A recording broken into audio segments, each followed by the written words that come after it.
Hi, good morning, everyone. Happy Friday. Meech the Money Honey here. It is January 24th, 2025, and we are looking at the 1 hour Bitcoin chart. I need to redraw some lines here, adjust my bull flag a little bit,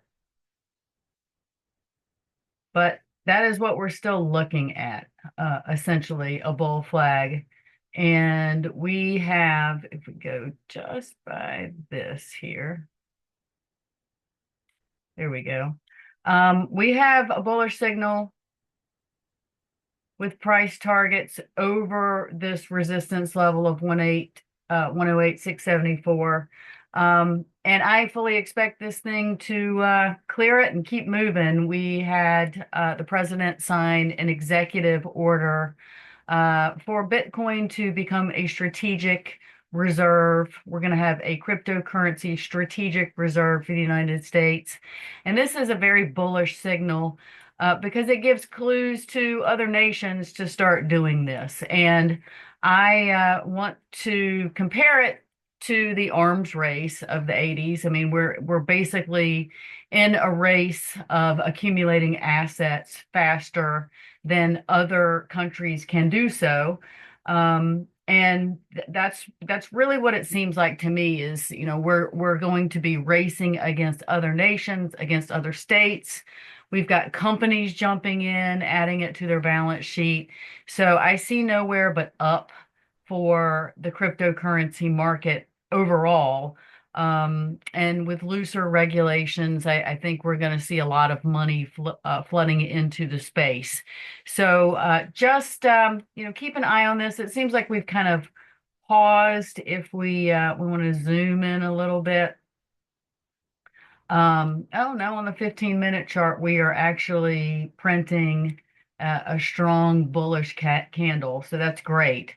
I was going to say it looked like we had paused a little bit because we do have economic news coming out at 10. We've got existing home sales. And if you're familiar with TradingView or not familiar with TradingView, these little bars here tell you, the level of volatility, high importance that you can expect. So we're going to start seeing that, you know, beginning close to 10 this morning Eastern. So just be prepared for that. But yeah, it looks like we are moving higher out of this bullish flag. But usually what I like to do if I'm going to trade, meaning not hold and invest, I'm going to day trade on these things. I like to look at either a 4 hour or a daily candle and then apply the box strategy. So, you draw a line at the top of the 4 hour candle, and then you draw a line at the bottom of the candle, and this will help you with your entries and exits. And then you move to a lower time frame. So if you do it that way, you can see that we're at the top of this range. So I would not take a long unless I saw this range break, retest, hold, and then move higher. That's how I would do this. So I would wait for this news to come out, see what the reaction is. Typically, when you have news, the old adage applies, sell the news. and and liquidity is created, right? So the major players are and that's what these boxes are here. You're at a resistance zone.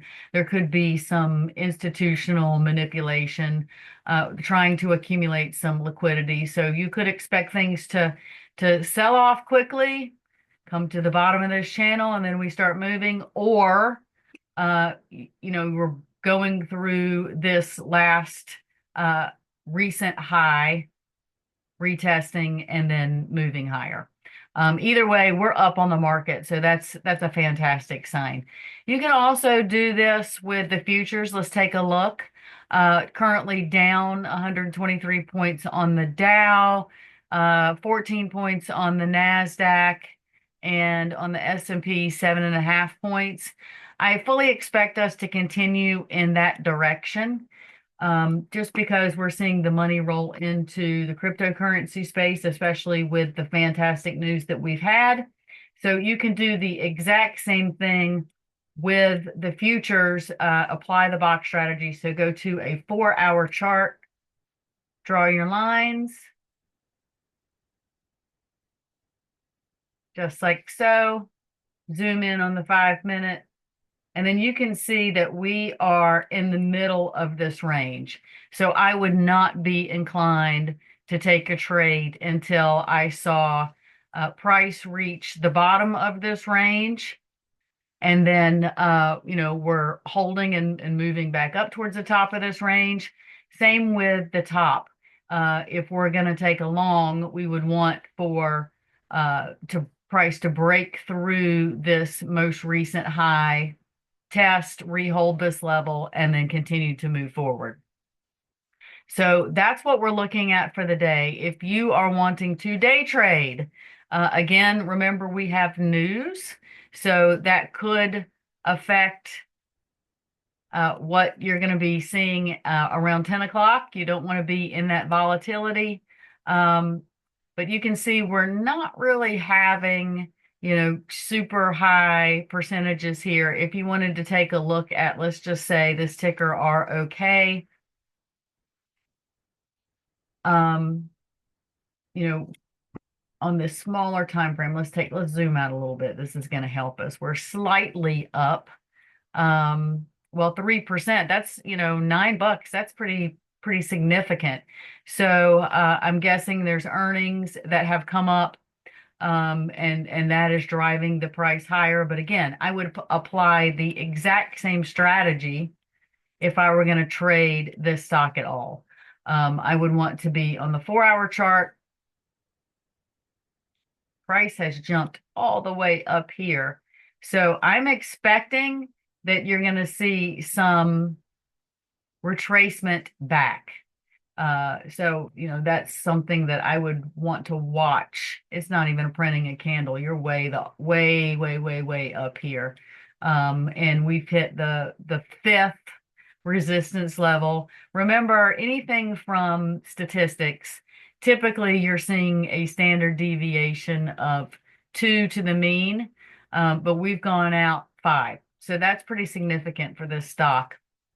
And typically, when you see such a large gap, you might get a little bit more upside here, but in my experience, we fill that gap. So everything also from statistics, if you remember, everything always reverts back to the mean.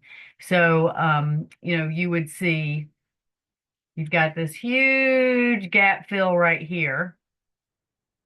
And then my prediction on this stock, once the market opens, you're going to see price revert back to the mean.